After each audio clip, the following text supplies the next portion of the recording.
So our next pose is child's pose or Balasana. And this pose is going to be very different for all of your students. It has a lot to do with how the knees and the feet are built, how the midsection is built. So most traditionally is going to be knees and feet together and then draping the body forward and bringing the forehead to the floor.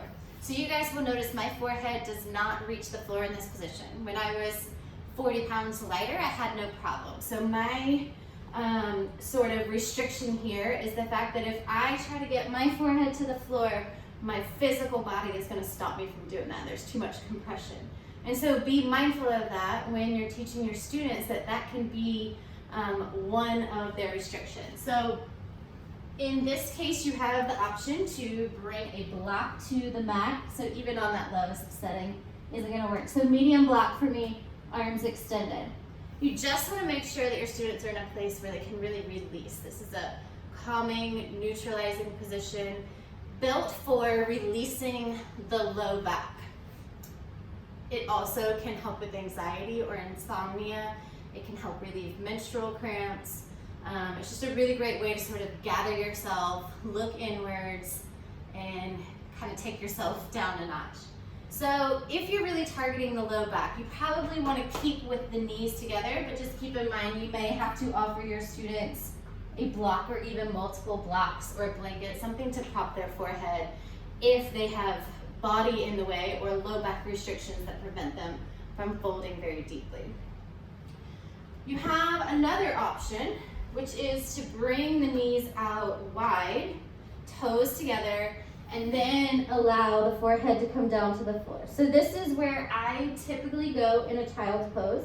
But the thing to remember here is that when you widen out the knees, then it changes the target of the pose. So you're no longer targeting the low back, now you're targeting the hips.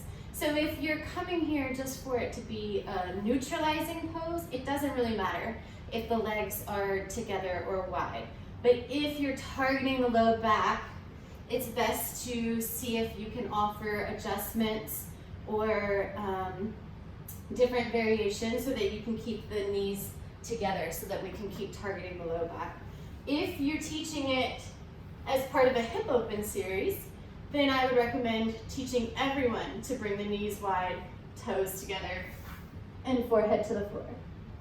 There's a lot of different arm variations. It's really yogi's choice. And again, what are you teaching? What are you working towards today? If it's shoulder opening, maybe you want to bring them here and then bring their hands back behind their head. You could also wrap the arms around the legs, through the legs. You might have a bolster, which mine's over there in the corner. You might have a bolster in between the legs and laying in a very restorative position. So there's really a lot of ways that you can practice your child's pose. It's what is your goal and what is your purpose in your pose. It's simply to relax. Whatever works for your student is perfectly fine. You're trying to open the hips, maybe bring the knees wider. And if you're targeting the low back, keep the knees together. If your students can't bend their knees deeply at all and you still really feel strongly you want to get them in a child's pose, I'll give you one last adjustment or variation.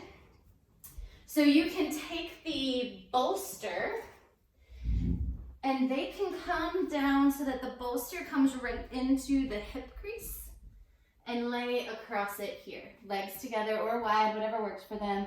And then just resting the forehead down on the backs of the hands or turning the head to one side.